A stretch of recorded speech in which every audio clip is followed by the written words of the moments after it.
Welcome to learner B. I am Shivani Chauhan. Class 10th science का first preboard का question paper है। हम इसका पूरा सोल्यूशन देखने वाले हैं। इसका आप लोगों को पीडीएफ मिल जाएगा हमारे टेलीग्राम ग्रुप पर, जिसका लिंक आप लोगों को डिस्क्रिप्शन बॉक्स में मिलेगा। तो स्टार्ट करते हैं क्वेश्चन पेपर और समझते हुए इसके आंसर देखते हुए सारे चलते हैं। तो पहला जो है, हमें एक रिएक्शन गिवन है। रिएक्शन है Fe2O3 + 2Al gives Al2O3 + 2Fe। तो यहाँ पर हम लोगों को समझ में आ रहा है कि ये एक डिस्प्लेसमेंट रिएक्शन है, क्योंकि यहाँ पर देखो Al जो है इस Fe की जगह आ गया है और Fe अलग हो गया है। तो यानी कि जो एल्यूमिनियम है उसने आयरन को डिस्प्लेस कर दिया है। तो इसका जो आंसर हो जाएगा वो हो जाएगा डिस्प्लेसमेंट रिएक्शन। नेक्स्ट है कि no matter how far you stand from a mirror, आप मिरर से चाहे कितनी भी दूर खड़े हो, योर इमेज अपीयर्स इरेक्ट, यानी कि सीधी इमेज आप लोगों को दिख रही है। तो मिरर कैसा होगा? तो प्लेन मिरर में एक तो सीधी इमेज दिखती है हमेशा और कॉन्वेक्स। तो इसका आंसर हो जाएगा प्लेन और कॉन्वेक्स। नेक्स्ट है a solution turns red litmus blue. तो उसका पीएच क्या होगा? उसका पीएच बेसिक होगा, है ना, यानी कि 10, क्योंकि इसमें बाकी सारे एसिडिक हैं। नेक्स्ट क्वेश्चन है which of the following type of medicine is use for treating indigestion. Indigestion treat करने के लिए आप लोग कौन सी मेडिसिन का इस्तेमाल करते हैं? तो इनडाइजेशन होता है अपच। अपच जब होती है तो आप एंटासिड का इस्तेमाल करते हैं, एसिडिटी हो जाती है तो। नेक्स्ट है human I can focus on objects at different distance by adjusting focal length of the eye lens. इसको हम लोग क्या कहते हैं? ये तो पावर ऑफ अकोमोडेशन होती है कि हम लोग दूर की चीज़ भी देख सकते हैं, पास की चीज़ भी देख सकते हैं, हमारी आई एकोमोडेट कर लेती है फोकल लेंथ को। नेक्स्ट है least distance of distinct vision for a young adult with a normal vision. मतलब हम लोग कितना दूरी तक बिल्कुल साफ देख सकते हैं, तो वो है 25 सेंटीमीटर। बिल्कुल डिस्टिंक्ट विजन की जो होती है लीस्ट डिस्टेंस 25 सेंटीमीटर होती है, याद रखना, बहुत इंपॉर्टेंट है। Food cans can are coated with tin and not with zinc, because food can जो होती है वो टिन से कोटेड होती है, जिंक से कोटेड क्यों नहीं होती हैं? तो जिंक जो है वो ज़्यादा रिएक्टिव होता है टिन से, इसीलिए। तो zinc is more reactive than tin, क्योंकि हमें रिएक्शन नहीं करवाना होता है ना, वरना खाने के साथ टिन का रिएक्शन हो जाएगा तो खाने के साथ जिंक का रिएक्शन हो जाएगा तो जिंक मिल जाएगा ना खाने में, वो हेल्थ के लिए सही नहीं होगा। इसलिए हम लोग जिंक का इस्तेमाल ना करके टिन का इस्तेमाल करते हैं।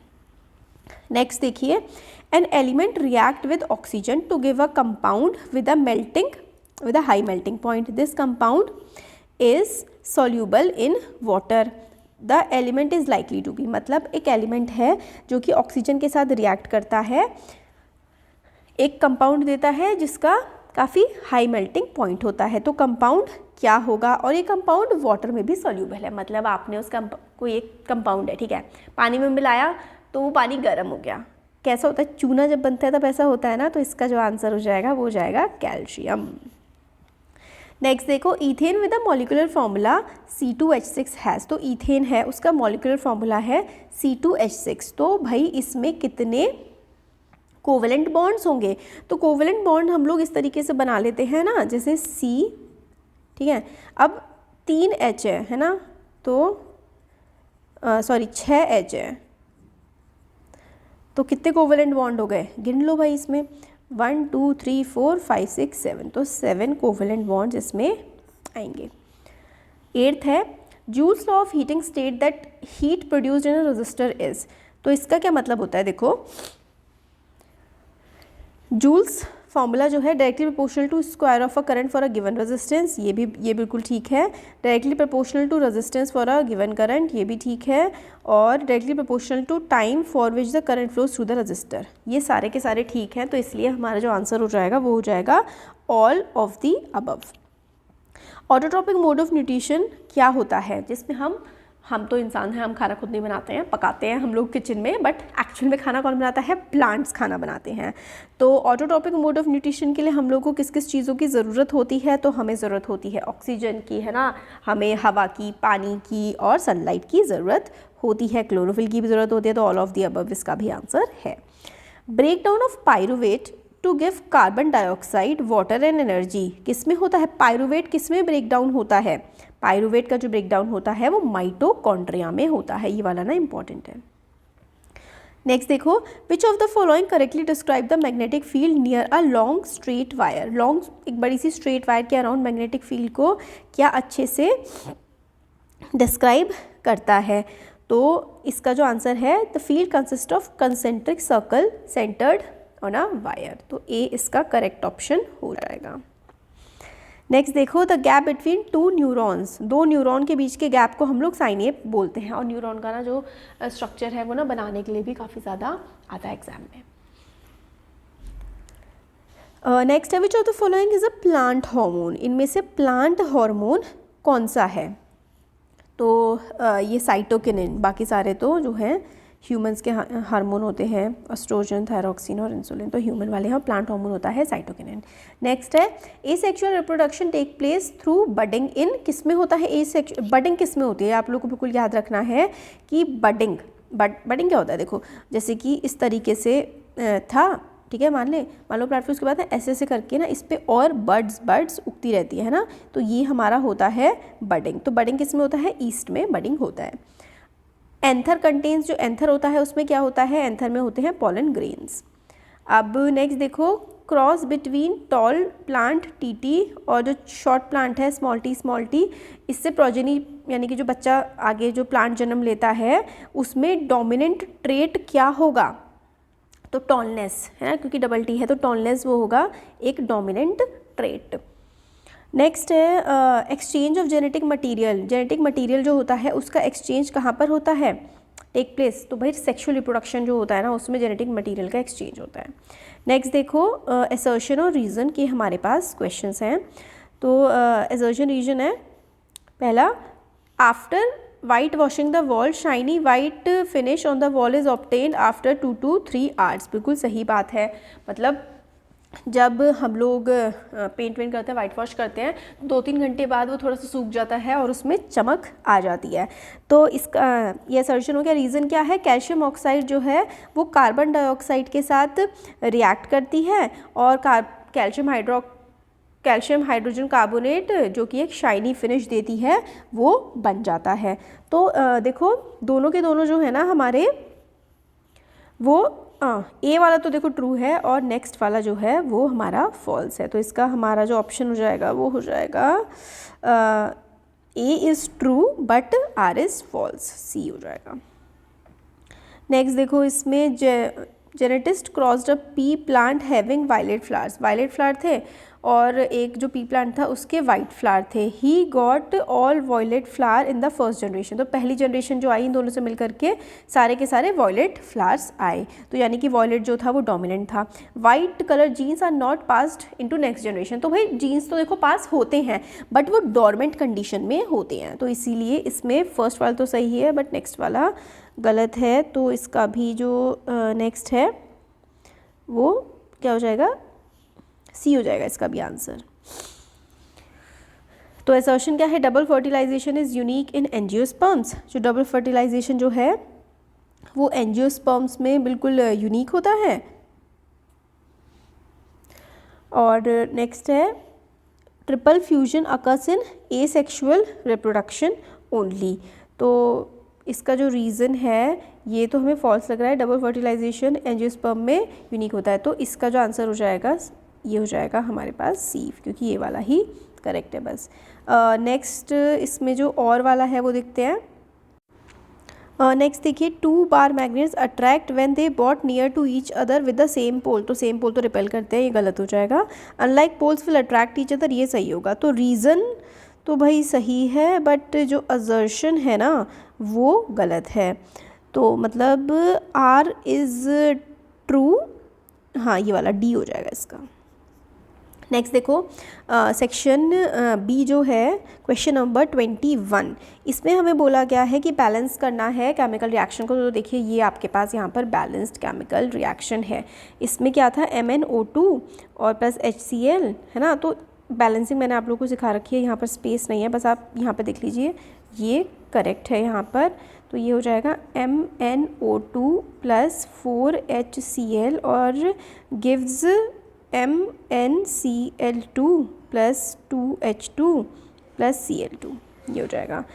नेक्स्ट है, find the substance oxidised and substance reduced in the reaction, तो देखो जिसको ऑक्सीजन मिल रही है वो ऑक्सीडाइज हो रहा है, तो यहाँ पर या फिर जिससे हाइड्रोजन हट रही है वो जो है वो रिड्यूस हो रहा है, तो यहाँ पर MnCl2 ये तो भाई रिड्यूस हो रहा है, ये जो रिड्यूस हो रहा है वो हो रहा है MnO2, है ना, क्योंकि यहाँ पे Cl लग गया है, ये रिड्यूस हो रहा है।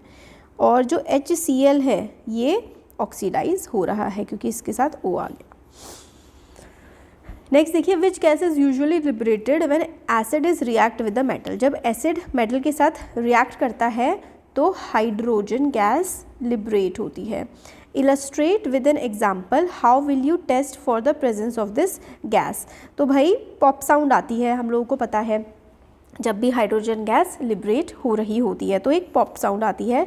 Test for the presence of hydrogen gas, इसमें हम लोग क्या करते हैं, बर्निंग स्प्लिंटर लेकर के जाते हैं और जो माउथ ऑफ टेस्ट ट्यूब है उससे गैस रिलीज होती है और पॉप साउंड आ जाती है। अब इसमें हम लोगों को नेक्स्ट है, how will an organism be benefited if it reproduces through spore formation. तो भाई जो स्पोर फॉर्मेशन है उसमें क्या होता है, उसके बेनिफिट्स हम लोगों को बताने हैं। तो देखो एसेक्सुअल मोड ऑफ रिप्रोडक्शन होता है ना, और उसके बेनिफिट काफ़ी सारे होते हैं कि बिल्कुल same to same genetic material जो है वो पास हो जाता है, और काफ़ी सारे जो स्पोर्स हैं वो सैक की तरह स्पोरेंजिया में बना देते हैं और 100 ऑफ स्पोर बस्ट आउट हो जाते हैं, एयर में डिस्पर्स हो जाते हैं, जर्मिनेट हो जाते हैं, और जब भी इधर उधर फैल जाते हैं और जब भी उनको सूटेबल कंडीशन मिलती हैं तो वो जर्मिनेट कर जाते हैं। तो ये इसके बेनिफिट्स हो गए। तो यहाँ पर सॉरी लिखा हुआ नहीं है तो मैंने आप लोगों को ऐसे बता दिया है। होपफुली अब तक आप लोगों ने इसको याद कर लिया होगा। तो इसका जो कोर बेनिफिट है वो ये है कि इनके पास सर्वाइवल का चांस ज़्यादा होता है, क्योंकि बहुत सारे इधर उधर फैल जाते हैं तो इनके सर्वाइव होने का, बचने का चांस ज़्यादा हो जाता है। नेक्स्ट देखिए यहाँ पर two sexually transmitted diseases caused by bacteria and virus in humans. तो बैक्टीरिया से जो होती हैं वो गोनोरिया और सिफिलिस, और वायरस से होती हैं वॉट्स और एड्स। नेक्स्ट है, what do you understand by spectrum, which colour wavelength bends the least and most. तो स्पेक्ट्रम क्या होता है, जो कलर का पूरा है ना, उसमें काफ़ी सारे मतलब 7 कलर होते हैं, वो पूरा कलर का स्पेक्ट्रम हो गया। और लीस्ट बेंडिंग होती है वॉयलेट की और सबसे ज़्यादा बेंडिंग होती है रेड की, इसी वजह से हम लोगों को स्काई ब्लू दिखता है। नेक्स्ट देखते हैं क्वेश्चन, डबल सर्कुलेशन क्या होती है ह्यूमन बींग्स में। तो भाई आता भी है ब्लड, इम्प्योर ब्लड आता है, फिर उसके बाद फिल्ट्रेशन के लिए जाता है लंग्स में, फिर वापस हार्ट में आता है और फिर हार्ट से जो है पूरी बॉडी में चला जाता है। ये होता है डबल सर्कुलेशन। डायग्राम भी इंपॉर्टेंट है, ज़रूरी इसलिए ताकि mixing of pure and impure blood ना हो। Next, dioptre of a lens की आप डेफिनेशन कर लेंगे, और find the power of concave lens of focal length 2 metre. देखो ये वाला जो क्वेश्चन है ना, ये ना बहुत ही रिपीटेडली पूछा जाता है, तो आप ना इसको मतलब ध्यान से करिएगा, ये वाला काफ़ी इंपॉर्टेंट है। और name the type of mirror used in the following situation. तो सोलर फर्नेस, जो सोलर फर्नेस है उसमें हमारा कौन सा होता है, तो कॉनकेव मिरर यूज़ होता है, और साइड व्यू जो रियर व्यू मिरर है उसमें कॉन्वेक्स मिरर का हमारा इस्तेमाल होता है। इसमें होता है हमारा सोलर फर्नेस में कॉनकेव मिरर, और इसमें होता है कॉन्वेक्स मिरर। नेक्स्ट है, object is placed at a distance of 10 centimetre from a convex mirror of a focal length 15 centimetre. Find the position and nature of the image. तो मैं आपको यहाँ पे सॉल्व करके दिखा देती हूँ। तो यहाँ पर आप लोग देखेंगे कि फोकल लेंथ हम लोगों को गिवन है कितनी, फोकल लेंथ हम लोगों को दे रखी है 15 सेंटीमीटर, ठीक है। ऑब्जेक्ट डिस्टेंस यानी कि u जो है वो है -10 सेंटीमीटर। तो हम लोगों को मिरर फॉर्मूला लगाना है। मिरर फॉर्मूला है 1/f is equals to 1/v plus 1/u, ये है हमारा। तो 1/v क्या होगा, 1/f माइनस 1/u होगा। f हमारे पास क्या है, f हमारे पास आया है 15 और u हमारे पास आया है -10, है ना। तो अब क्या होगा, माइनस माइनस प्लस हो जाएगा, तो हमारे पास आएगा 1/15 प्लस 1/10। एलसीएम ले लेंगे हम लोग, तो हमारे पास एलसीएम आ जाएगा 30 और ये हो जाएगा 5/30 यानी कि 1/6। तो v क्या आ गया, v हमारे पास आ गया 6 सेंटीमीटर। बेसिकली हम लोगों ने ना फॉर्मूले में वैल्यूज़ रखनी है, वैल्यू पुट करके आंसर निकाल लेना है। तो वी हमारे पास 6 सेंटीमीटर यहाँ पर आंसर आ जाएगा। तो इस तरीके से आप लोग ये वाले सारे के सारे क्वेश्चन देख लीजिए कि ओम्स लॉ आपको अच्छे से करके जाना है, और अमीटर कैसे कनेक्ट होता है इलेक्ट्रिकल सर्किट से, ये देख लीजिए। अब नेक्स्ट यहाँ पर आपको मतलब ये वाले जो क्वेश्चंस हैं ना, ये अच्छे से करके चले जाना। मैं आपको यहाँ पर बता दे रही हूँ कि भाई कौन सा प्लांट हार्मोन रिस्पॉन्सिबल होता है ग्रोथ के लिए, और सारे के सारे प्लांट हार्मोन से ना बहुत ज़्यादा एग्ज़ाम में रिपीटेडली क्वेश्चन आते हैं। और ये सारे के सारे आप लोग ध्यान से देख लीजिए, अच्छे से करके जाइएगा। काफ़ी सारा हम लोग सॉल्व कर चुके हैं, और पूरा करेंगे तो थोड़ा सा वीडियो बड़ा हो जाएगा। आपको यहाँ पर मैं ये PDF जो है, PDF का लिंक प्रोवाइड कर दूँगी, आप लोग यहाँ से सारे के सारे आंसर्स देख सकते हैं। Thank you so much.